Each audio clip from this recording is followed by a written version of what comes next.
Paulit-ulit po namin paalala sa inyo mga kapuso, huwag magmaneho ng nakainom. At ngayon, mas hinigpitan na po ang batas sa drunk driving para hindi na madagdagan pa ang bilang ng mga aksidente sa kalsada. Ang mainit na balita hatid ni Ian Cruz.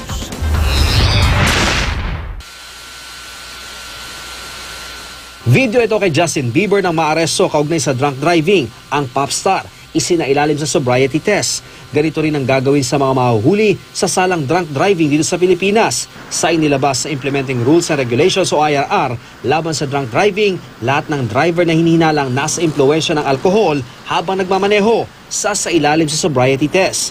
May eye test dito. Kailangan masundan ng tingin ng driver ang hawak na bagay ng isang law enforcer.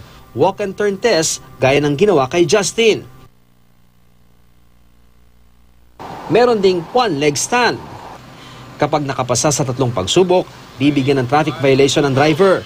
Pero kung bumagsak sa alinmang test, sasailalim siya sa alcohol breath analyzer. Ang lalabag, aarestuhin at i-impound ang sasakyan. In the past, kinakailangang dalhin muna sa ospital ng gobyerno ang isang driver na lasing bago ito mapatunayang driving under the influence of liquor. Ngayon, through the breath analyzer, pwede na siyang mahusgahan. No? Si James, 10 taon ang putol ang kaliwang binti nang mabangga ng isang lasing na motorista sa Commonwealth Avenue, Quezon City. At least mababawasan or maiiwasan. Mas maganda yung maiiwasan natin yung aksidente sa kalsada eh. Lalo na yung dapat, kung totoo kang driver, dapat responsibilidad mo na maging maingat sa kalsada at hindi makadamay na ibang tao.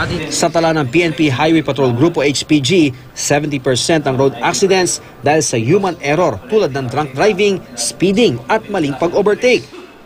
Bukod sa drunk driving, target din ng IRR na masawata ang mga driver na gumagamit ng illegal na droga.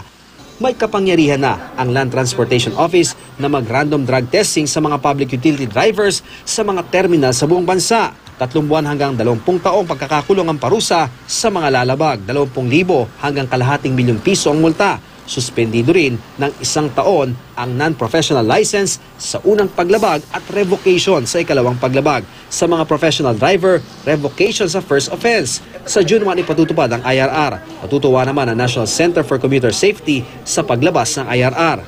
Samantala, nais din ng PNP itaas sa high school graduate ang requirements sa mga kukuha ng lisensya. At least minimum high school graduate. Bakit? Paano niya maintindihan yung traffic signs? Di ba? Paano niya maintindihan yung traffic rules and regulations kung hindi siya high school graduate? Ian Cruz, GMA News.